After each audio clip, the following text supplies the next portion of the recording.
বাংলাদেশের জামাত ইসলামকে এখন আর খাটো করে দেখার কোনো সুযোগ নাই। যদিও বা জামাতকে মাজলুম দল হিসাবেই গণ্য করা হয়।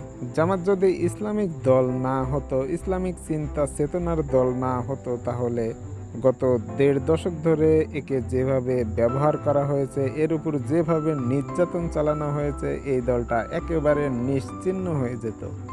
কিন্তু কথায় আছে, রাখে আল্লাহ মারে কে। ব্যারিস্টার সুমন প্রায় একটা কথা বলে যে দুনিয়াতে কাকে সম্মানিত করা হবে সেটা নির্ধারণ করা হয় উপরে। আওয়ামী লীগের চামচা হলেও শয়তান হলেও কথাটা কিন্তু সে সত্যিই বলে, যদিও বা তার কোনো স্বার্থ থাকতে পারে। ছাত্র জনতার গণ আন্দোলনের পর জামাতের সামনে কিন্তু প্রেক্ষাপটটা একেবারেই পাল্টে গেছে। তাদের সামনে প্রপার একটা সুযোগ তৈরি হয়েছে সামনের নির্বাচনে তারা প্রতিদ্বন্দ্বিতা করার জন্য। জামাত অবশ্য এটা নিয়ে কাজ করতেছে। ডক্টর শফিকুর রহমান বিভিন্ন জায়গায় বিভিন্ন রকমভাবে দৌড়াদৌড়ি করতেছেন।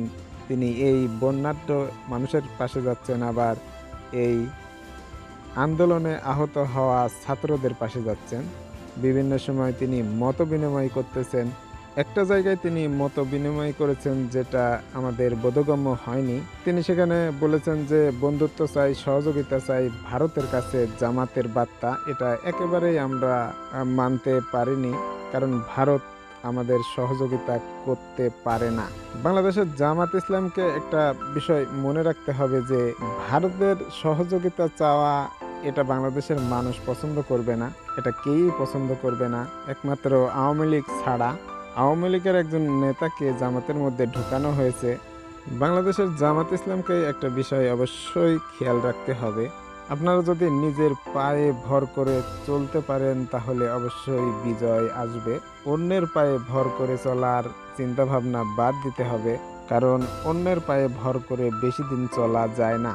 আমি জামাতের একজন কর্মী হিসাবে জামাতকে যে বার্তা দিতে চাই, বিশেষ করে ডক্টর শফিকুর রহমানকে বলবো, ভয় পাবেন না, ইনশাল্লাহ জয় আমাদেরই হবে। কিন্তু দয়া করে ভারতের সহযোগিতা চাইবেন না, এটা আমাদের ব্যথিত করে। আমরা ভারতকে পছন্দ করি না। ভারত আসলে কোনোদিন আমাদের ভালো চাইবে না, ভালো করতে পারেও না। ওর সেই মন মানসিকতা নাই। সে চায় বাংলাদেশকে লুটে পুটে খাবে। এই সমস্ত চিন্তাভাবনার কোনো দেশ বা কোনো মানুষের কাছে আপনি কোনো সহযোগিতা চাইতে পারেন না। আপনি শুধুমাত্র সহযোগিতা চাইবেন সৃষ্টিকর্তার কাছে, যিনি আপনাকে সৃষ্টি করেছেন।